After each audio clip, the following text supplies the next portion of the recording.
এই সেই Saint Matheus church.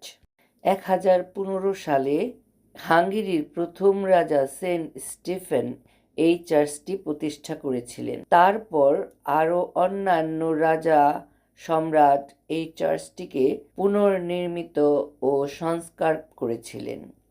আমরা আজ চার্চটির ভেতরটা আপনাদের দেখাচ্ছি।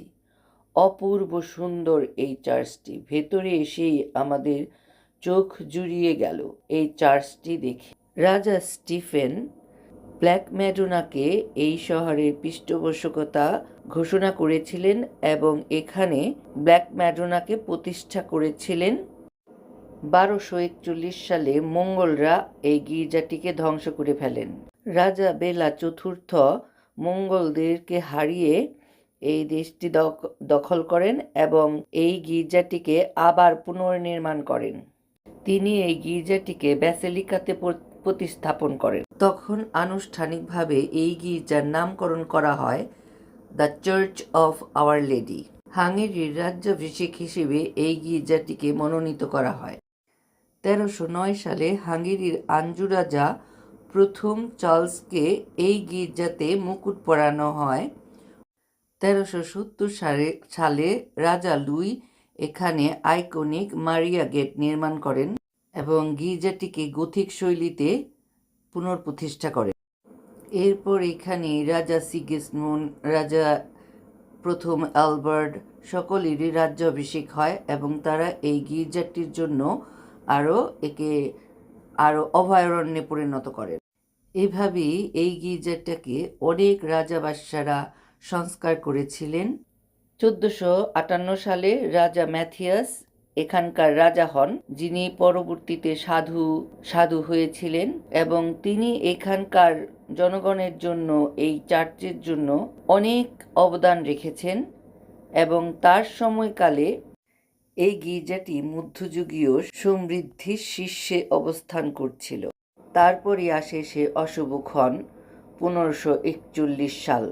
তুর্কিরা এই দেশটিকে হামলা করে দখল করে আর এই গির্জাটিকে তারা মসজিদে রূপান্তর করে। এখানকার বহু গির্জা তারা ভেঙে ফেলে, কিন্তু এই এত সুন্দর, এত পবিত্র এই গির্জাটিকে তারা ভাঙতে পারে না।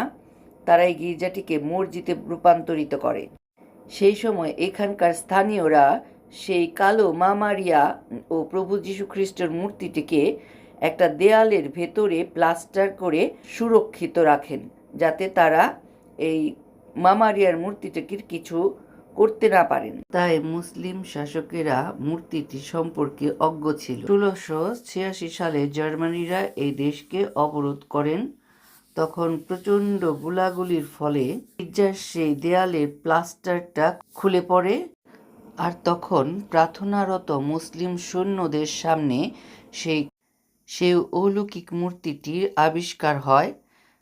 কুমারী মা মারিয়ার এই আকস্মিক আবির্ভাব গ্যারিসনের মনোবল ভেঙে দেয়, যা এই মুসলিম গ্যারিসনকে পালিয়ে যেতে বাধ্য করে। আর এভাবেই আবার বুদাপেস্টকে পুনরুদ্ধার করা হয়। এই লোহার রেলের নিচেই আছে মেম্বারটি। এটি হচ্ছে মেন আলতার। অপূর্ব সুন্দর এই আলতারটির মাঝখানে মা মারিয়া সকলকে আশীর্বাদ করছেন এমনই একটি চিত্র দ্বারা চিত্রিত হয়েছে। এটি হচ্ছে অর্গান।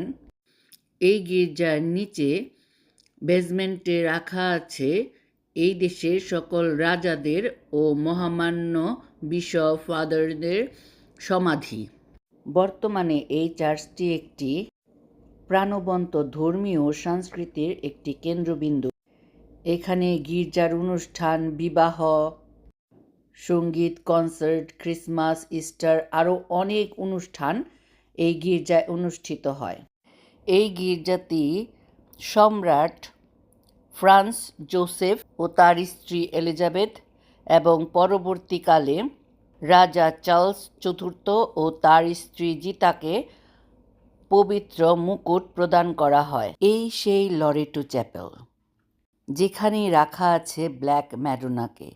এই ব্ল্যাক ম্যাডোনার আশ্চর্য আবির্ভাবের ফলে মুসলিম সৈন্যরা এই দেশ ছেড়ে আবার পালিয়েছিলেন।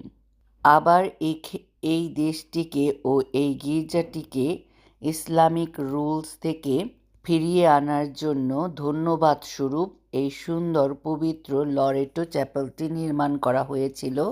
জেসুইটরা এই লরেটো চ্যাপেলটি নির্মাণ করেছিলেন। নাজারেথ থেকে স্বর্গদূতেরা যেভাবে কুমারী মারিয়ার সেই পবিত্র হাউসটি বহন করে লরেটোতে স্থাপন করেছিলেন, সেই জায়গা থেকেই এই জেসুইটরা একে অনুপ্রাণিত হয়েছিল। এটি হচ্ছে পবিত্র ডোর আর এটি বুদা ক্যাসলের ম্যাপ।